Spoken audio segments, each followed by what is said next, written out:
છે ટોટલ 20 ગુણનો આ પ્રશ્ન છે। ચાલો શરૂઆત કરીએ। 25 નીચેની પ્રત્યેક દલીલમાંના આધાર વિધાનો અને ફલિત વિધાન ઓળખી બતાવવાના છે। 1 જો યોગ કરશો તો રોગ દૂર થશે। 2 તમે યોગ કરો છો માટે। 3 રોગ દૂર થાય છે। તો અહીંયા તમારી પાસે આધાર વિધાન છે, જો યોગ કરશો તો રોગ દૂર થશે। 2 તમે યોગ કરો છો અને ફલિત વિધાન છે રોગ દૂર થાય છે। ત્યાર પછી 26 નીચે આપેલા નિરુપાધિક વિધાનના પ્રકાર જણાવી પદોની વ્યાપ્તિ જણાવો। કેટલાક વેપારી પ્રામાણિક વ્યક્તિઓ છે। તો નિરુપાધિક વિધાનનો પ્રકાર છે એક દેશી વિધિવાચક વિધાન હ અને પદોની વ્યાપ્તિ છે ઉદ્દેશ્ય પદ, અવ્યાપત અને વિધેય પદ છે અવ્યાપત। જો મિત્રો ચેનલમાં નવા હોય અને હજી સુધી ચેનલને સબસ્ક્રાઇબ ના કરી હોય તો સૌપ્રથમ ચેનલને સબસ્ક્રાઇબ કરી બેલ આઇકન પર ક્લિક કરો। નીચેની દલીલોમાંથી પ્રત્યેકનું રૂપ જુઓ અને રૂપને આધારે દલીલ પ્રમાણભૂત છે કે અપ્રમાણભૂત એ જણાવવાનું છે। તો જોઈએ, સર્વ એ બી છે, સર્વ સી એ છે અને સર્વ સી બી છે। પ્રામાણ્ય આ દલીલનું રૂપ પ્રમાણભૂત હોવાથી દલીલ પ્રમાણભૂત છે। 28 માનસિક કર્મ કોને કહે છે? જીવાત્માને મનમાં કરેલા વિચારો અને મનમાં સેવેલી ભાવનાઓ માનસિક કર્મ છે।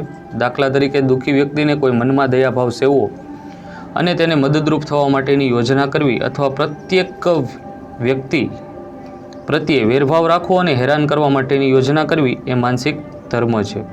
ત્યાર પછી ક્વેશ્ચન આપેલો છે જીવાત્માનું આનંદ સ્વરૂપ કોને કહે છે? તો જીવાત્માનું આનંદ સ્વરૂપ એટલે જીવાત્માને સુષુપ્ત અવસ્થામાં તેને પોતાના મૂળ આનંદમય સ્વરૂપની ઝાંખી થાય છે। આમ જીવાત્માનું સાચું સ્વરૂપ આનંદમય છે। 30 જરૂર કોષનો ઉપયોગ કરીને નીચેના વિધાનોની ચોકસાઈપૂર્વક પ્રતીક રજૂઆત કરો। જો કૌંસમાં નવીનભાઈ MA થયા છે અને મોંતનબેન BA થયા છે તો જવાબ તમે સ્ક્રીન પર જોઈ શકો છો। 31 નીચેના પદનું ઉદાહરણ સહિત લક્ષણો આપો। પ્રતિવિધાન આધાર વિધાનના વિધેય પદના પૂર્વ વિરોધી પદને ફલિત વિધાનનું વિધેય પદ અને આધાર વિધાનના ઉદ્દેશ પદને ફલિત વિધાનનું ઉદ્દેશ પદ બનાવી તારવવામાં આવેલા સામેથી અનુમાનને પ્રતિવિધાન તરીકે ઓળખવામાં આવે છે। ત્યાર પછી ક્વેશ્ચન આપેલો છે ઈશ્વરને પુરુષોત્તમ શા માટે કહેવાય છે? તો ઈશ્વર એક દિવ્ય વ્યક્તિ કે પુરુષ છે, પરંતુ સામાન્ય વ્યક્તિમાં હોય તેવી કોઈ પણ મર્યાદા ઈશ્વરમાં હોતી નથી। ઈશ્વર નિત્ય, તૃપ્ત અને પરિપૂર્ણ વ્યક્તિ છે। ઈશ્વરના આ પ્રકારના દિવ્ય અને અલૌકિક વ્યક્તિઓના કારણે ઈશ્વર પુરુષોત્તમ કહેવાય છે। ત્યાર પછી ક્વેશ્ચન આપેલો છે શરીરી અને શરીરી આત્મા સંબંધ તરીકે વિચારતા ઈશ્વરના કયા 2 ગુણો સ્પષ્ટ થાય છે? સ્ક્રીન પર જવાબ આપેલો છે, તમે જોઈ શકો છો, સ્ક્રીનશોટ લઈ શકો છો।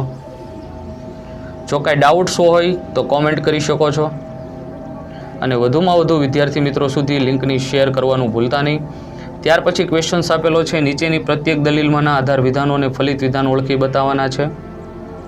ત્યાર પછી છે આપેલા સંયુક્ત વિધાનોના પ્રકાર ઓળખાવો અને તેની અંદર આવતા સાદા વિધાનો માટે ABCD PQR વગેરે પ્રતીકો વાપરીને તેમના પ્રત્યેકની પ્રાતિક રજૂઆત કરો, કાં તો સાહેબ અથવા બહેન બંને ગુસ્સે થશે। ત્યાર પછી ક્વેશ્ચન આપેલો છે નીચેની પ્રત્યેક દલીલમાંની કઈ દલીલ નિગમનલક્ષી છે અને કઈ દલીલ વ્યાપ્તલક્ષી છે તે જણાવવાનું છે। ત્યાર પછી શા માટે માનસિક કર્મોને કાયદાકીય દ્રષ્ટિએ ધ્યાન પર લેવાતા નથી? તો સામાજિક અને કાયદાકીય દ્રષ્ટિએ માનસિક કર્મોને ધ્યાન પર લેવાતા નથી કારણ કે માનસિક કર્મરૂપો મનોભાવ જાહેર નિરીક્ષણ દ્વારા જાણી શકાતા નથી। ત્યાર પછી ક્વેશ્ચન આપેલો છે કે આપેલા સંયુક્ત વિધાનોના પ્રકાર ઓળખાવો અને તેની અંદર આવતા સાદા વિધાનો માટે પ્રત્યેક વાપરવાના છે। જો પંખો ચાલે તો હવા આવે તો વિધાનનો પ્રકાર શરતી છે। સંકેતાવલી A પંખો ચાલુ છે, B હવા આવે છે, પ્રાતિક રજૂઆત A gives B। આવા જ નવા વિડીયો એક પછી એક ક્રમશઃ આપણી યુટ્યુબ ચેનલની અંદર અપલોડ થઈ જશે, જોવાનું ચૂકતા નહીં। નવા વિડીયો માટે ફરી ખૂબ જ જલ્દી પાછા મળીશું, ત્યાં સુધી વેઇટ કરો, લાઇક કરો, કમેન્ટ કરો, શેર કરો। Thank you.